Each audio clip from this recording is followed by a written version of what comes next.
السلام علیکم ورحمۃ اللہ تعالی وبرکاتہ۔ دوستو، امید ہے آپ سب بخیر و عافیت ہوں گے۔ مولا تعالی ہم سب کو صحت و عافیت اور نیک والی زندگی عطا فرمائے۔ دوستو، اکثر و بیشتر ہم اپنی زندگی میں چھوٹے چھوٹے اعمال، چھوٹی چھوٹی نیکیاں اگنور کر کے چلے جاتے ہیں۔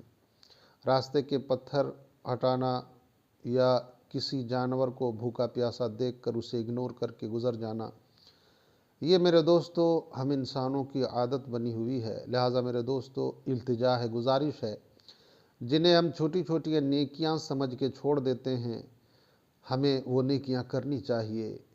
خدا جانے کون سا عمل رب کو پسند آ جائے اور اسی چھوٹے اعمال کی بنیاد پر ہماری بخشش کا سامان بن جائے۔ میرے دوستو، مسلم شریف جلد 4 حدیث نمبر 2245 میں ایک حدیث نقل کیا گیا ہے، جس کے راوی حضرت ابو ہریرہ رضی اللہ تعالی عنہ بیان فرماتے ہیں کہ سرکار دو عالم صلی اللہ علیہ وسلم کا ارشاد گرامی ہے کہ لوگوں، ایک بدکارہ عورت کا ایک کتے پر سے گزر ہوا۔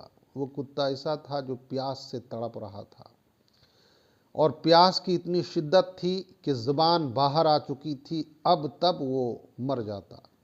جب اس خاتون کی، اس بدکارہ عورت کی نظر اس کتے پر پڑی تو اسے رحم آ گیا، اس کا دل تڑپ اٹھا کہ خدا کی مخلوق اتنی پیاس کی شدت میں تڑپ رہی ہے اور میں کیسے گزر جاؤں۔ وہ عورت اپنا دوپٹہ نکالی اور اپنا جوتا نکال کر اس میں باندھ کر کنویں میں ڈوبو کر پانی نکالی اور اس کتے کو پانی پلایا۔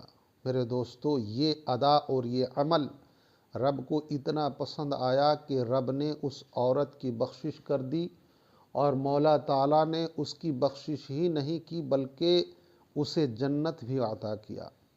لہٰذا میرے دوستو، ہر چھوٹے بڑے عمل جو زندگی میں ہم کر سکتے ہیں، ہمیں کرنی چاہیے۔ مولا تعالیٰ ہم سب کو کہنے سننے سے زیادہ عمل کی توفیق عطا فرمائے۔